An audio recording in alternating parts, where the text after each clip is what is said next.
Hello दोस्तों, dictation start होगी 3 second बाद। अध्यक्ष महोदय, भारत संसार के सभी देशों के साथ शांति और मैत्री की नीति का अनुसरण करता रहा है और ऐसे अवसरों पर जब भी यह आशा हुई है कि हम शांति स्थापना हेतु कुछ कर सकते हैं, हमारे देश ने जिम्मेदारियों को उठाने में कोई संकोच नहीं किया। कोरिया में मेरी सरकार ने तटस्थ राष्ट्रीय प्रत्यावर्तन आयोग की अध्यक्षता स्वीकार की और युद्ध बंदियों के भविष्य के संबंध में अंतिम निर्णय होने तक उनकी देखभाल के लिए संरक्षण सेना वहां भेजी। दुर्भाग्यवश विराम संधि समझौते में सुझाई गई पद्धति के अनुसार कार्यवाही नहीं की जा सकी, जिसके कारण एक जटिल स्थिति पैदा हो गई। कुछ दिनों में ही आयोग अपना काम समाप्त कर देगा और संरक्षण सेना अब धीरे धीरे भारत वापस आ रही है। कोरिया में प्रमुख विवादग्रस्त प्रश्नों का अभी तक निपटारा नहीं हुआ है। मुझे पूर्ण आशा है कि संयुक्त राष्ट्र संघ की महासभा में अथवा कहीं और इन आवश्यक मामलों को सुलझाने का शीघ्र ही प्रयत्न किया जाएगा।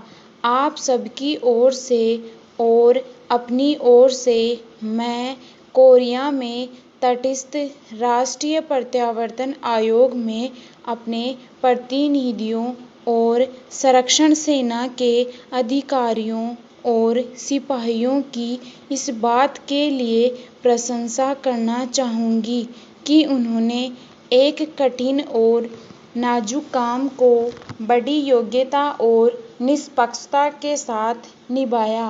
पैराचेंज विदेशों से भारत के संबंध मैत्रीपूर्ण बने रहे हैं, यद्यपि कभी कभी गलतफहमियां पैदा हो जाती है।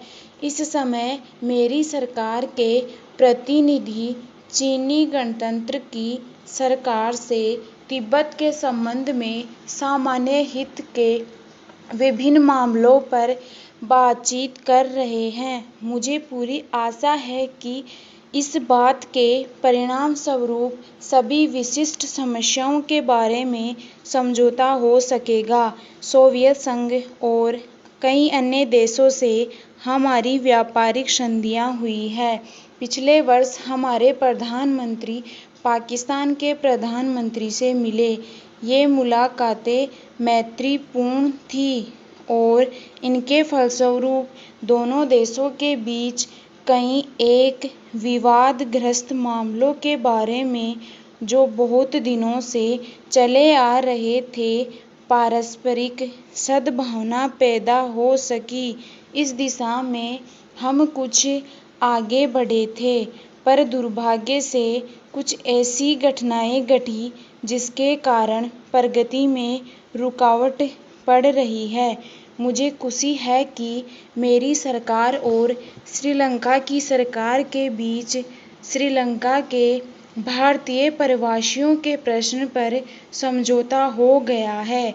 इस समझौते द्वारा उक्त समस्या का अंतिम रूप से निपटारा नहीं होता, परंतु उस दिशा में यह पहला कदम है और समस्या के हल के लिए गंभीर प्रयास है। इसलिए मैं इनका स्वागत करती हूँ। अपने पड़ोसी राष्ट्रों श्रीलंका तथा बर्मा से, जिनके साथ हमारे भौगोलिक ही नहीं बल्कि चिरकाल से सांस्कृतिक संबंध भी है, मैत्रीपूर्ण संबंध को उन्नत करने का मेरी सरकार सतत प्रयत्न कर रही है।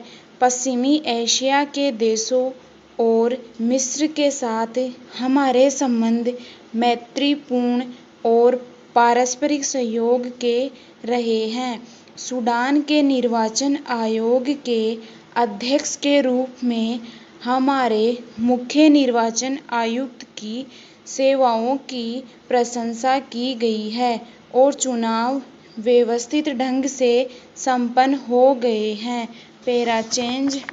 अध्यक्ष महोदय, मैं सूडान में स्वाधीनता के उदय का स्वागत करती हूँ, जो स्वयं में तो शुभ ही है।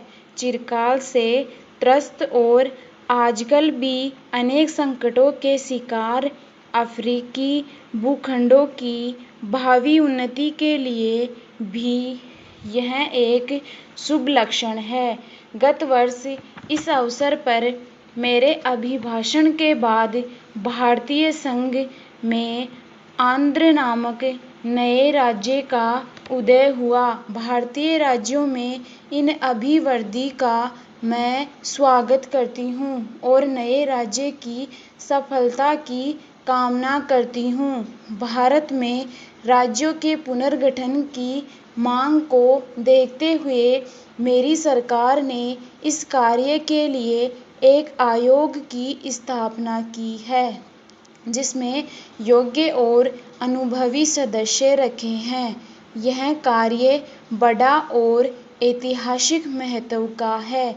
इसे वस्तुगत रूप से पूर्ण शांत चित्तता के साथ करना है, जिससे संबंधित क्षेत्रों की जनता और इसके साथ ही समस्त राष्ट्र का अधिक कल्याण हो सके।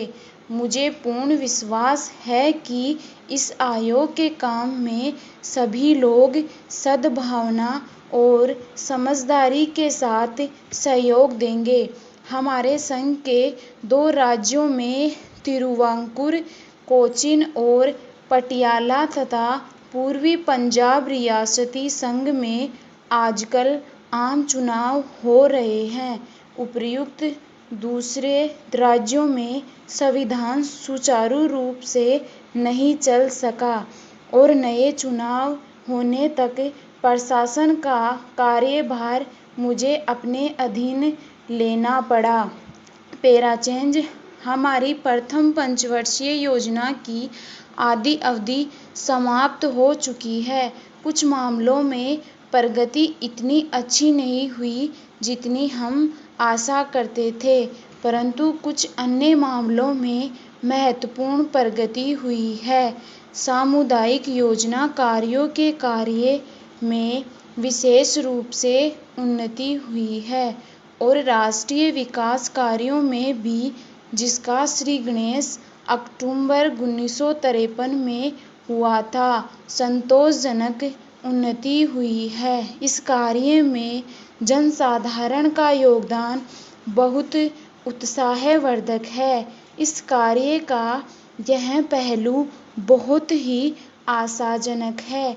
यद्यपि औद्योगिक उत्पादन में और कई एक दूसरे क्षेत्रों में विशेष प्रगति हुई है, फिर भी व्यापक बेरोजगारी की समस्या मेरी सरकार के लिए चिंता का विषय है।